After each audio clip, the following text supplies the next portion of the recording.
Okay. Welcome again. So, for those who were not here last year, CodeAcross is pretty much one of the two big hackathons that happens nationally. The second one is the National Day of Hacking, also known as Hack for Change, and that's around June the 6th, so that will be coming up on the radar soon. Last year, this time, we focused on the Path Data Jam was the name. We focused on Path Data. And that was out of the, I don't know if you guys remember, around December 2014, Governor Christie and the New York governor had announced the possibility of shuttling overnight path service as an opportunity to save something like $15 million.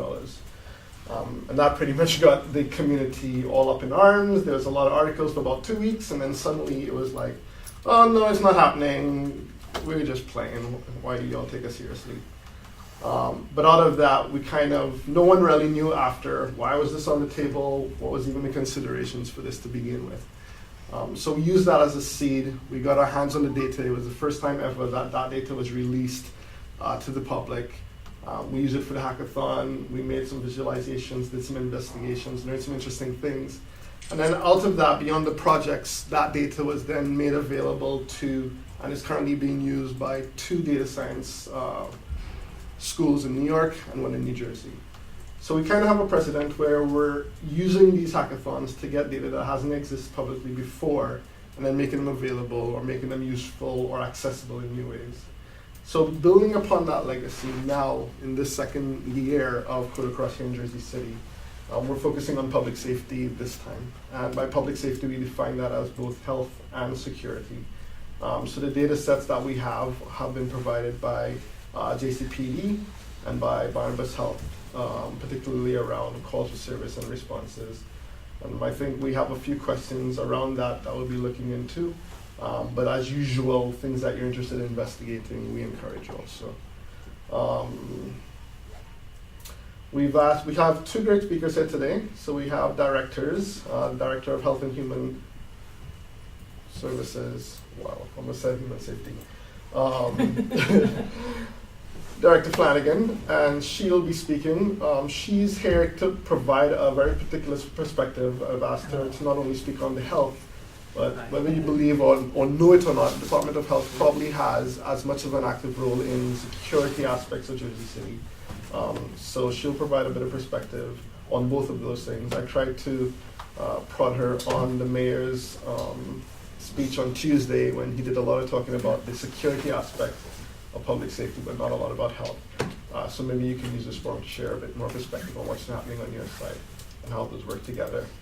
And then we have Rob, director from Barnabas Health with their EMS service. And he has provided the data, so we can drill him both on why there isn't a whole lot of columns in that data, as well as other things. And we recognize, part of Code for JC's job has been moving the envelope and making, government, corporations, and other agencies with this data more comfortable releasing more. And I think part of that movement happens when, they take the chance on us. We show them we're not here to make them be scared or do anything that would make them vulnerable or the organizations, but make the data more understandable, more accessible, and therefore raise more interest, which I think will help everyone. So we'd definitely like to welcome them both. And I think beyond that, the website, so I have this up here instead of a presentation because pretty much I want that to become the hub for everything that we do today. So if you have any questions, check here first. If it's not there, ask us and we put it up here. Currently we have the, and this will be updated through the day. So away from the CodeAcross stuff, the agenda, so the breakdown for today is here. Can you zoom in? Yes. So pretty much starting with speakers, we'll probably do that until around 11. And that point we'll then break into the teams and begin to finalize projects, questions, and who the groups are.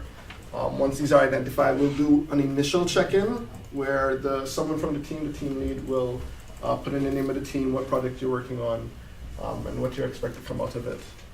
At noon, we're expecting lunch to be here, and then pretty much everyone continues to work until around 3:30, And then we'll do the final check-in. Everyone throw their data, what you guys accomplished, what you think will be the next phase.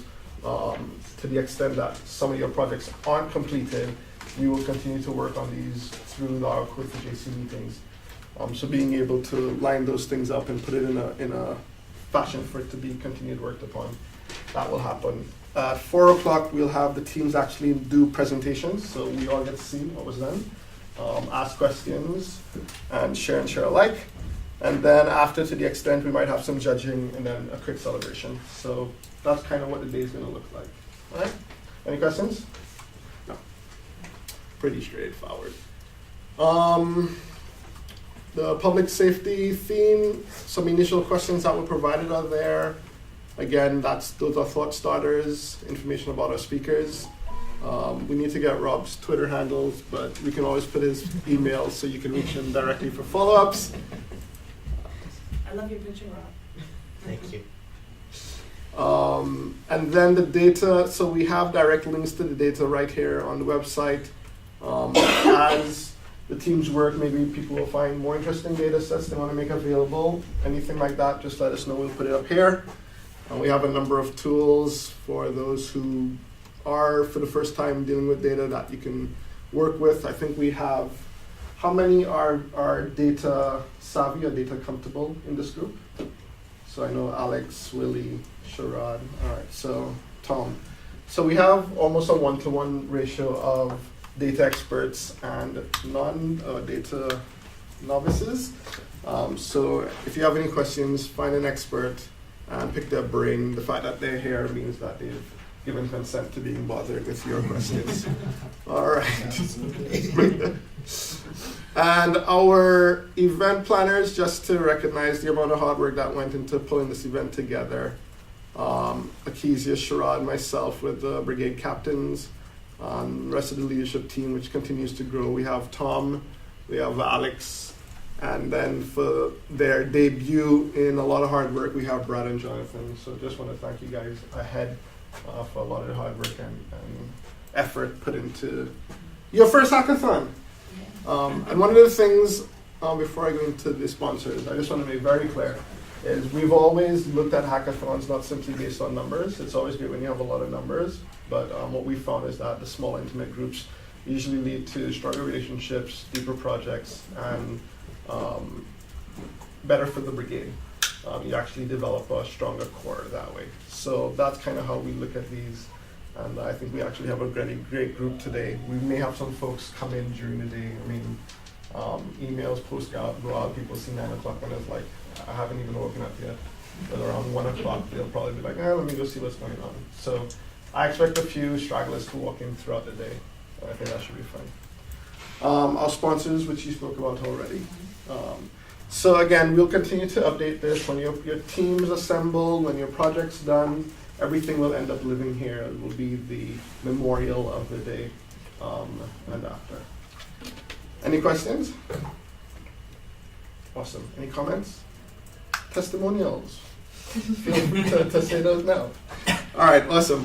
So with that, I will hand over to our first speaker. I don't know, Yeah.